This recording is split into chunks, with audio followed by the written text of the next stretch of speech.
नमस्कार मित्रमैत्रिणींनो, जर तुम्हाला आपल्या चॅनलवरच्या कथा आवडत असतील तर लाईक करत जात जा आणि चॅनलला सबस्क्राईब करून बाजूची घंटी दाबा आणि ऑलवर सेट करा.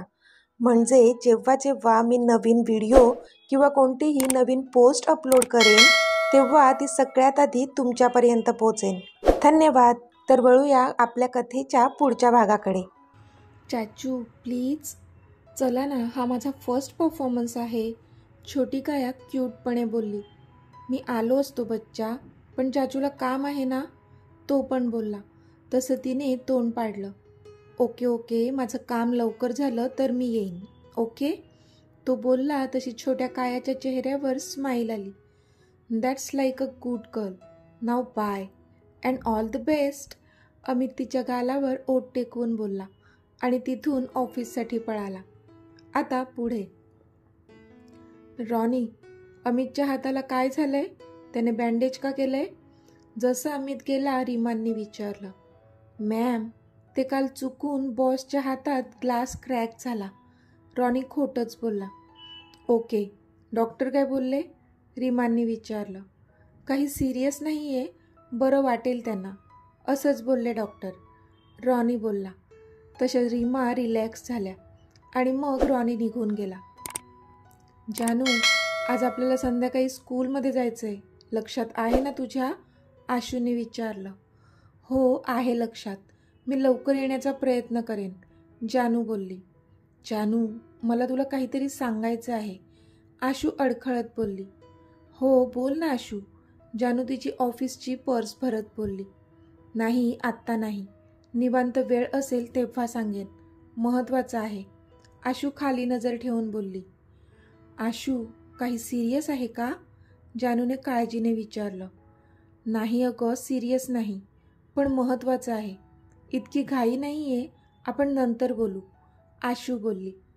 ओके चालेल, चल संध्याकाळी डायरेक्ट स्कूलमध्येच भेटू. Jinu princess, all the best, give your 100%, love you. ती त्या दोघांच्या गालावर किस करत बोलली. थँक्यू मम्मा, आम्ही वाट पाहू तुझी, लवकर ये, जिनू आणि प्रिन्सेस दोघेही बोलले. तशी ती हसून हो बोलली आणि निघून गेली. जानू आता ऑफिसमध्ये पोहोचली होती आणि ती तिच्या डेस्कवर जाऊन बसली. तिची नजर भिरभिरत त्यालाच शोधत होती, पण तो दिसत नव्हता. त्याच्या केबिनचं दार तर तिला ओपन दिसत होतं. एकदा जाऊन बघू का? तिची त्याच्याप्रती असलेली तळमळ तिला स्वस्थ बसू देत नव्हती. एकतर कालच त्याला इतकं जास्त लागलं होतं. मग तो बरा तर असेल ना? आणि महत्त्वाचं म्हणजे आला असेल का आज ऑफिसमध्ये? उगाच जीव वर खाली होत होता तिचा, पण त्याच्या केबिनमध्ये जायची हिंमत होत नव्हती. पण तरी ती उठली आणि आजचं शेड्यूल डिस्कस करण्यासाठी त्याच्या केबिनमध्ये गेली. मे कम इन सर? तिने दारावर नॉक करून विचारलं. Yes come in. त्याचा आवाज आला तशी ती आत आली, पण तो मात्र समोरच्या लॅपटॉपमध्ये डोकं घालून होता. तिला त्याच्या हाताला लावलेलं बँडेज दिसलं आणि पुन्हा हृदयात काहीतरी टोचल्यासारखं झालं तिला. तिला कालचे त्याचे शब्द आठवले. मी खरंच बरा नाही आहे जान, तुझ्याशिवाय. त्याच्या शब्दात किती ओलावा होता, किती आर्तता होती, ते आठवूनच तिला कसं तरी झालं. सर?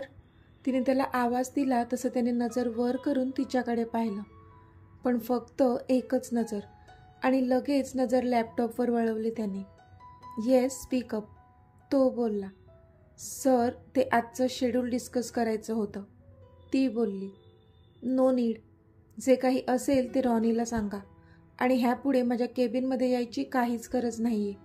तुम्ही तो जो प्रोजेक्ट आदर्शसोबत करत होतात त्याच्यातच लक्ष घाला, माझं काम रॉनी बघेल. यू मे लीव्ह नाव. तो तिच्याकडे न बघताच बोलला तसं तिला खूप वाईट वाटलं. रडूच आलं, पण सावरलं तिने स्वतःला. बट सर, ती बोलतच होती की आय सेड लीव्ह. त्याचा भारदस्त आवाज आला आणि ती घाबरली आणि तिथून तोंडावर हात ठेवूनच बाहेर निघून गेली. आलेला हुंदका अडवत होती ती. ती गेल्यानंतर तो मात्र खुर्चीवर मागे रेलून बसला आणि त्या काचेतून तिला पाहू लागला.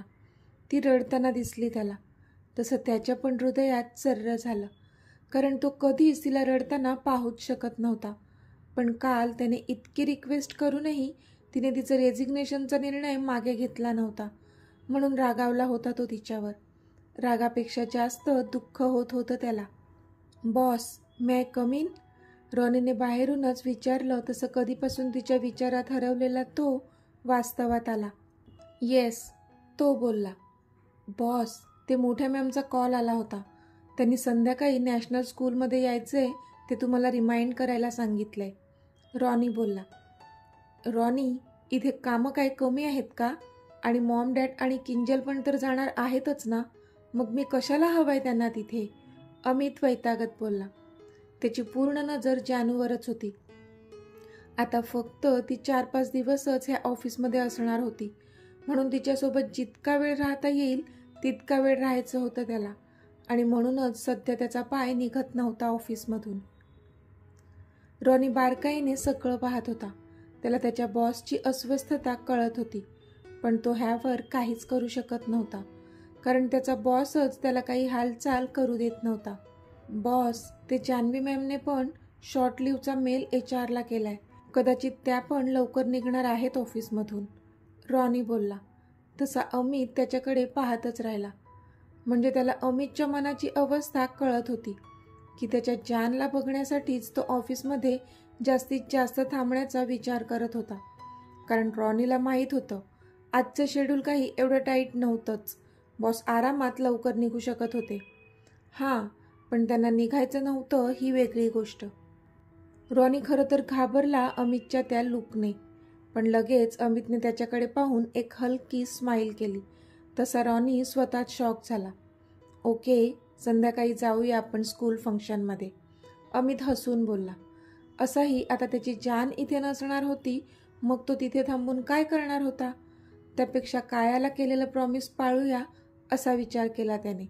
रॉनी पण ओके बोलला आणि बाहेर निघून गेला. इथे जानूचं रडणं पुराण होऊन गेलं होतं आणि ती तिचं काम करत बसली होती. तो तिच्याशी बोलत नव्हता, त्याच दुःखात तिने लंच पण केलं नव्हतं. उपाशीच राहिली होती बिचारी. अमित त्या काचेतून तिलाच बघत होता. लंच ब्रेक होऊनही ती एकटीच तिच्या डेस्कवर बसली होती. तसं त्याला कळलं की मॅडम काही आज लंच करणार नाहीत. त्याने मनातच स्वतःला कोसलं, कारण सकाळच्या त्याच्या बिहेवियरमुळेच ती हर्ट झाली आहे, कळत होतं त्याला. पण त्याचा पण राग होताच तिच्यावर, पण त्यापेक्षा प्रेम थोडं जास्त होतं. त्याने ऑफिस बॉयला आतमध्ये बोलावलं आणि काही इन्स्ट्रक्शन्स दिल्या. तसा तो मान डोलावून बाहेर निघून गेला. सगळे एम्प्लॉई लंचनंतर आपापल्या डेस्कवर बसले होते. थोड्याच वेळात टी ब्रेक झाला. तसा ऑफिस बॉय आला आणि त्याने चहासोबतच एक पार्सल सगळ्यांच्या डेस्कवर ठेवलं. सगळे आश्चर्याने एकमेकांकडे पाहत होते. आज बॉसतर्फे तुम्हाला छोटीशी ट्रीट आहे, तो ऑफिस बॉय बोलला. तसे सगळेच खुश झाले. सगळ्यांनी पॅकेट ओपन करून पाहिलं तर त्यात फ्रँकी आणि फिंगर चिप्स होते, सोबत सॉस पण होता. सगळे खूप खुश झाले. जानूने पण तिचं पार्सल ओपन केलं. सगळं तिच्याच आवडीचं होतं, पण तिला खायची इच्छा नव्हती. पण सोडून कसं देणार, म्हणून मग तिने ते खायला सुरू केलं. समोर केबिनमध्ये बसलेला तो, त्याचा हेतू साध्य झाला होता आणि आता तिला बघून त्याच्या चेहऱ्यावर स्माईल आली होती. थोड्याच वेळात ऑफिस बॉय आईस्क्रीमसुद्धा घेऊन आला. तसं तर सगळ्यांच्या आनंदाला ऊतच आला. वाव यार, काय सॉलिड बॉस आहेत आपले. आज तो 3 बना दिया, त्यातला एक एम्प्लॉई बोलला. इथे आईस्क्रीम बघूनच तिच्या तोंडाला पाणी सुटलं होतं. तिचा वीक पॉईंट होता तो. तिला आईस्क्रीम भयंकर आवडत होतं, म्हणूनच त्याने ते मागवलं होतं. तिने पटकनच ते ओपन केलं आणि खाऊ लागली ती. तसं त्याला तिला बघून हसायलाच आलं. किती वेडी आहे अजूनही त्या आईस्क्रीमसाठी, तो हसून मनातच बोलला. पण आता त्याने पाहिलं तर ते आईस्क्रीम खाताना तिच्या ओठांना लागलं होतं. थोडंसं गळ्यावर पण आलं होतं. ते बघूनच त्याने एक औंढा गिळला. त्या क्षणी त्याला वाटत होतं की ते तिच्या ओठांना लागलेलं आईस्क्रीम आपण आपल्या ओठांनी टिपावं, जसा तो आधी करायचा. पण नाही, सावरलं त्याने त्याच्या मनाला, कारण कदाचित आता तो आपला अधिकार नव्हता ह्याची जाणीव होती त्याला. तिचं पण लक्ष नेमकं त्या काचेवर गेलं आणि का कुणास ठाऊक तिला असं वाटलं की तो पण आपल्यालाच बघत आहे. तिच्या काळजाचा ठोकाच चुकला. क्षणात तिचे डोळे टपटपले, कारण तिला आता जाणीव झाली होती की त्याने ही ट्रीट का दिली असेल. फक्त तिच्यासाठीच, तिने काहीतरी खाऊन घ्यावं म्हणून. जरी तिच्याशी फटकपणे वागला असला तरी त्याला किती जास्त काळजी होती तिची. तिचे पुन्हा डोळे भरून आले, पण तिच्या डोळ्यात अश्रू पाहून इथे तो पुन्हा अस्वस्थ झाला. आता का रडत असेल ती, तो मनातच बोलला. पण आता त्याने पाहिलं की तिने तिची पर्स उचलली होती आणि ती जायला निघाली होती. त्याने घड्याळात पाहिलं तर 4 वाजले होते. तसं मग त्याने पण तिच्यावरची नजर हटवली आणि तो त्याचं काम करू लागला. दारावरची बेल वाजली तसा आशूने दार उघडलं. हे जानू, तू तर डायरेक्ट स्कूलमध्ये भेटणार होतीस ना? आशूने आश्चर्याने विचारलं. हो, भेटणार होते, पण शॉर्ट लिव्ह मिळाली मला, म्हणून मग आले इथे माझ्या प्रिन्स आणि प्रिन्सेसला रेडी करण्यासाठी. ती खूपच खुश होत बोलली. तसे ते दोघे पण येऊन तिला बिलगले. चला आता रेडी होऊया, जानू बोलली तसे ते खुश होऊनच तिच्या पाठी गेले. जानू आणि आशूने त्या दोघांना छान तयार केलं. वाव, खूप छान दिसत आहात दोघेही. तुम्हाला तर माझीच नजर लागेल, जानू डोळ्यातील काजळ बोटावर घेऊन त्यांच्या कानामागे लावत बोलली. हो खरंच यार, किती क्यूट दिसत आहेत माझे पिल्लू, आशू त्या दोघांचे पापू घेत बोलली. मासी, मेकअप खराब होईल ना, जिनू कसं तरीच तोंड करत बोलला. तशी आशू त्याच्याकडे डोळे बारीक करून पाहू लागली. मग मात्र तो खळखळून हसला. चला आता उशीर नको व्हायला, जानू बोलली तसे सगळेजण बाहेर निघाले. नॅशनल स्कूलच्या पटांगणात भव्य मंडप बांधलं होतं, कारण तब्बल 15 ते 20 स्कूलचे स्टुडंट्स तिथे येऊन परफॉर्म करणार होते आणि त्यामुळे सोयीसुविधा आणि तिथलं डेकोरेशन पण छान केलेलं होतं. पटांगणाच्या आवारात भली मोठी बाळकृष्णाची रांगोळी काढली होती, जी सगळ्यांचं लक्ष वेधून घेत होती. त्याच्या पुढे राधाकृष्णाची भली मोठी मूर्ती ठेवली होती. दोन्ही बाजूने चेअर आणि मधून भला मोठा रस्ता होता, जो की रंगीबेरंगी फुलांनी सजवला होता. जानू आणि आशू दोन्ही मुलांना घेऊन आल्या आणि त्यांना टीचरकडे सोडलं त्यांनी. Jinu, princess, all the very best, do your best, जानूने पुन्हा त्यांना विश केलं आणि मग त्यांना बाय करून त्या दोघीही बाहेर निघून गेल्या. सगळ्यात पुढच्या चेअर VIP साठी होत्या, म्हणून मग त्या दोघी थोड्या मागे जाऊन बसल्या, पण त्यांना स्टेज व्यवस्थित दिसत होतं. आता फंक्शन सुरू झालं होतं आणि एक एक परफॉर्मन्स व्हायला सुरुवात झाली होती. बॉस, मोठ्या मॅमचा 2 वेळा कॉल येऊन गेला, आपण निघूया का, रॉनीने विचारलं. पण अमित मात्र शून्यात बघत होता. का कोणास ठाऊक त्याचा पाय निघत नव्हता तिथून. रॉनी, आपण तिच्या घरी जाऊया का, म्हणजे ती घरीच गेली असेल ना, अमित बोलला तसा रॉनी त्याच्याकडे आवासून पाहू लागला. त्याच्या डोक्यावर अजून तिचंच भूत सवार होतं. बट बॉस, मोठ्या मॅम, रॉनी बोलतच होता की leave that, let's go to the school, तो बोलला. ओके बॉस, रॉनी बोलला आणि ते नॅशनल स्कूलच्या दिशेने निघाले. अमित, अरे किती उशीर, कधीचाच फंक्शन सुरू झालंय, रीमाने रागातच विचारलं. ते सगळेजण पुढच्या रोमध्ये VIP सेक्शनमध्ये बसले होते आणि आता कुणाल पण आला होता. सॉरी मॉम, ते थोडं काम होतं, तो त्याचं ब्लेझर झटकत बोलला. कुणाल कधी आला, त्याने विचारलं. तो पण लवकर आला, त्याला कायाचा परफॉर्मन्स पाहायचा होता, रीमा बोलल्या. ओके, तो बोलला आणि समोर पाहू लागला. आता कायाचाच परफॉर्मन्स आहे, रीमा बोलल्या. ओ गुड, अमित बोलला. मग अनाउन्समेंट झाली की RK स्कूलचे मिनी KGचे स्टुडंट्स आता परफॉर्म करतील. त्यावर काया आणि तिचे क्लासमेट्स परफॉर्म करू लागले. मैया मैंने ही माखन खायो, मैया मैंने ही माखन खायो, असे गाण्याचे बोल होते आणि त्या गाण्यावर ती छोटी छोटी क्यूट पिल्ले इकडून तिकडे बागडून डान्स करत होती. जसं गाणं संपलं सगळ्यांनी टाळ्यांचा एकच कडकडाट केला. इथे रीमा, राम, कुणाल, किंजल, अमित, रॉनी सगळे खूप जोरजोरात टाळ्या वाजवत होते. रीमांनी तर तिच्यावरून बोट मोडून नजर काढली तिची. मॉम, आता झालाय ना कायाचा परफॉर्मन्स, मग मी जातो घरी, I am so much tired, तो बोलला. हात कसा आहे तुझा आता, रीमाने विचारलं. Better than yesterday, I am going, तो हसून बोलला आणि तिथून उठून जाऊ लागला. पण इतक्यात अनाउन्समेंट झाली. and the next performance is by senior KG students of National School. जशी अनाउन्समेंट झाली त्याची पावलं जागीच थांबली आणि तो पुन्हा त्याच्या सीटवर जाऊन बसला. हे काय झालं? तू जात होतास ना घरी? रीमाने विचारलं. काही नाही, थांबतो मी, तो कसाबसा बोलला आणि समोर पाहू लागला. का कुणास ठाऊक त्याला एक हुरहुर जाणवत होती, एक ओढ जाणवत होती. कसली ते त्यालासुद्धा कळलं नाही. मग त्याने चुपचाप समोर लक्ष केंद्रित केलं. समोरचा पडदा उघडला गेला आणि मोठा लाईट ऑन झाला.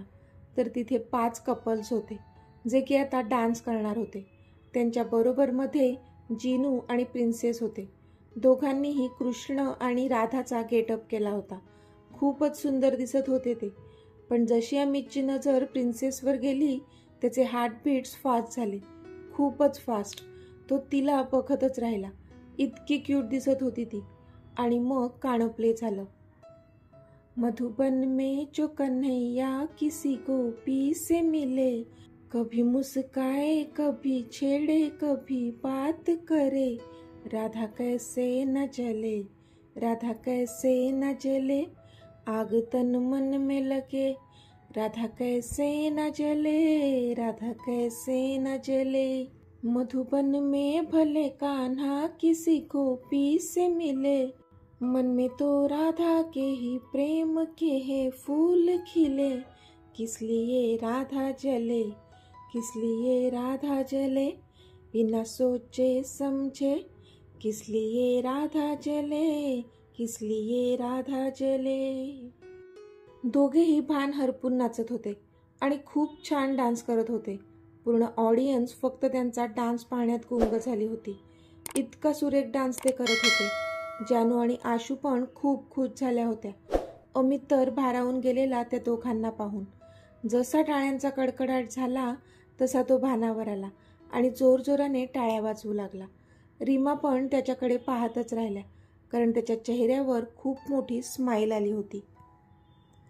तर मित्रमैत्रिणींनो, आजचा भाग तुम्हाला कसा वाटला ते मला कमेंटमध्ये सांगा. आणि जर आवडला असेल तर व्हिडिओला लाईक करा, शेअर करा आणि चॅनलला सबस्क्राईब करून बाजूची घंटी नक्की दाबा. चला तर भेटूया आपल्या पुढच्या भागात. तोपर्यंत धन्यवाद.